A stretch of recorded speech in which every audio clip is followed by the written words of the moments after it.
What is up, Gear Squad and Blacklight Retribution agents, and welcome to the Blacklight Community League YouTube channel, where today we're talking about the Blacklight Community League ladder system, or as I like to refer to it, as our ranking system.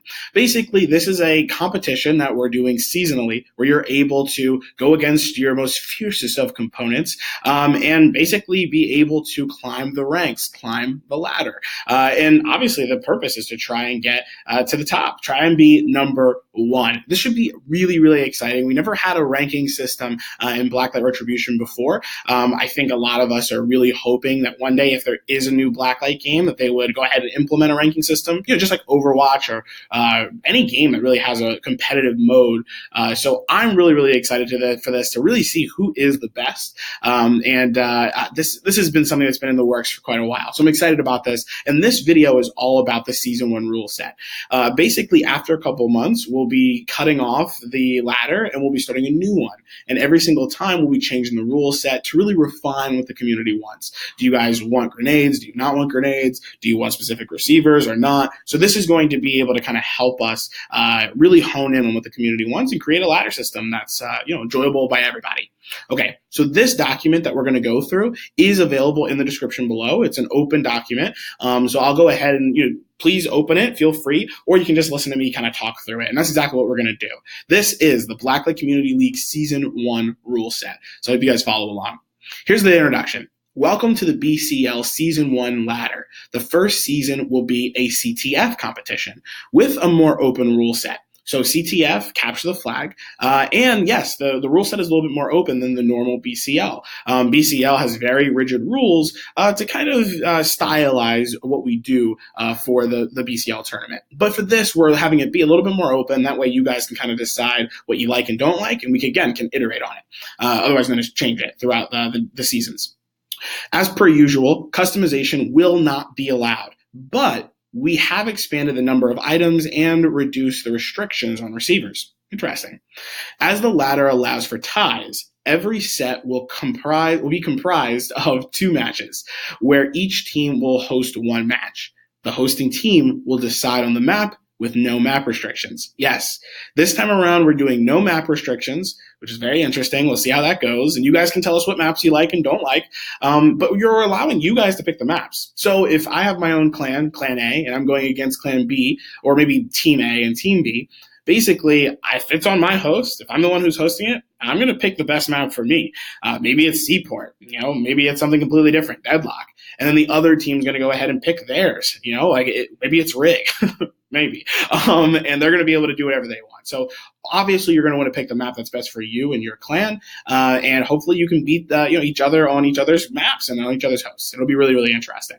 And again, if you guys tie, then it's a tie, and that's how you'll go ahead and place it into the website. But we'll talk about that later. Okay, so the game format. The team sizes are of 5 people. The number of matches, again, is 2. The game mode is CTF, capture the flag. The duration is 10 minutes. Again, all maps are available. You cannot turn off any maps. And the ping restriction is none. Yes, I know this might be a little crazy, but the ping restriction is none. The main reason is because we're not going to be able to really, look at that all the time. And a lot of people were upset they weren't able to play because their ping wasn't the highest thing in the world. So we're going to go ahead and allow for it to be unrestricted for now. But as you guys can see in note 1, it says pings are unrestricted, but if a connection is too unstable that it negatively affects gameplay for others, you will be warned or possibly disqualified. If you're jumping all over the map and we can't see you and people can't aim and it just seems completely unfair, yes, you can report it, and we'll see what happens from there. But in general, pings are unrestricted. So that's kind of exciting. All right. Let's scroll down a little bit more and check a look at the gear and the tactical items. As you guys can see, there are quite a lot of things that are prohibited, at least this time around. Frag grenades, HE grenades, shock grenades, toxic grenades, explosive tomahawk, shock mine, proximity mine, stun shuriken, sonic tomahawk, Breach Hammer, Toxic Breach Hammer, and the HRV Blackout. Now, if you guys like any of these and you want to see them inside of future BCL ladder tournaments or BCL ladder competitions or the ranking system, let us know. Just tell us, join us in the Discord or tweet at us and let us know that you actually do want to see these items. But as of right now, we've heard a lot of people complain about how the cheesiness of some of those items, especially the HRV Blackout, as well as some of those throwable explosives. So, I totally understand that, and let us know what you guys think. Now, for the tactical items, you can see that the Cloak M2, the MK2, and the HRV Cloak are also prohibited. Now, if you see note number 2, which is in reference to the frag grenade, it says, no frag grenades of any kind. That includes cosmetic grenades like the Butterfly one or novelty grenades like Snowpocalypse.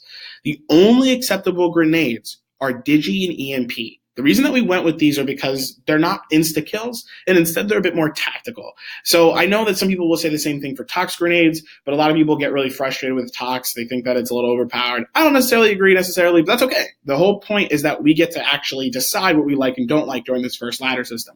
But you must actually follow these rules for the first season. All right, let's go ahead and scroll down a little bit more and read the mutators. So when you're creating your private matches, you're going to need to make sure that these things are activated or disabled. So for allowing a depose, disabled. Disable that. You're not allowed to use depose. If you're going to heal each other, have a heal injector. If you're going to go ahead and reload on ammo, you're going to have ammo pods. Cosmetic weapons, yes, that is enabled. Cosmetic armors, yes, that's enabled. Elemental ammo, disabled. Force ready up, enabled. Team rebalancing, disabled, and a health multiplier of 1.1, as well as a time limit of 10. So this is similar, but also a little bit different. Cosmetics, definitely. You can make whatever weapon you want, but it has to be cosmetic. It's not going to actually change the weapon. And in terms of the health multiplier, we're still bumping it up. That way that snipers don't one-hit kill you. Now, when it comes to the miscellaneous things, on the right-hand side, as you guys can see, the following items are prohibited. No hero skins and no IR scopes. No infrared scopes. Some people will say that they're not as overpowered as they think, but we'll have to decide on that later, obviously, if you guys disagree with us. But as of right now, IR scopes are prohibited. Now the following items are allowed, and that's protection gear.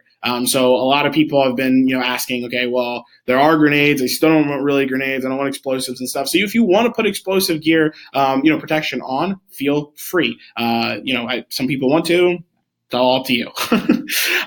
Note 3, as you see down there, it says you should disable join in progress only if you encounter players joining your lobby without express permission.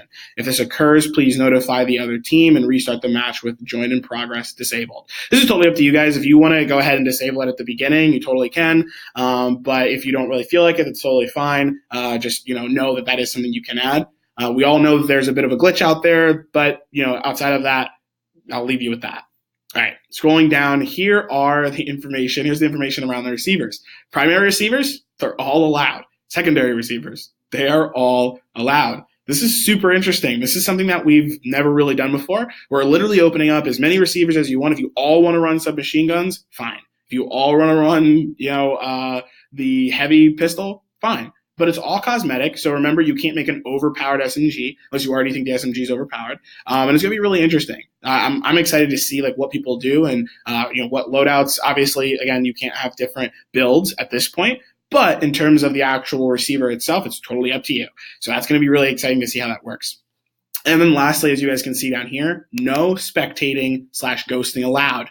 This is something we really don't want to see. We do not want to see a team of 5, and then for some reason there's a 6th player spectating, and they're going and giving call-outs. Do not do that. If we hear that you're doing it and we have proof, you're going to get disqualified. So don't do that. It's literally just straight up cheating on the worst level, so don't do that.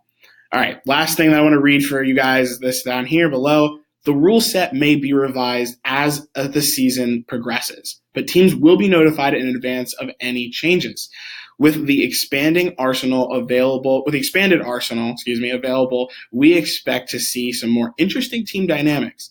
We encourage you to report any problems you experience with the rule set or any other feedback that you think is appropriate.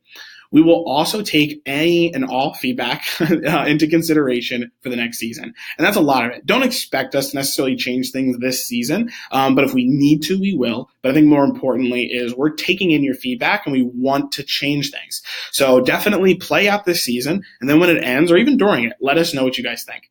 All right, guys, thank you so much. This has just been, again, a reading of the Blacklight Community League Season 1 rule set. Again, feel free to go at your own pace and read it later. This video should only been about 10 minutes or something, so I hope you enjoyed it. If you did, leave a like. If you didn't, let us know why in the comment section below. If you already have ideas for the Community League, let us know. Otherwise, I will see you guys online, and I'll see you in the next one. Peace.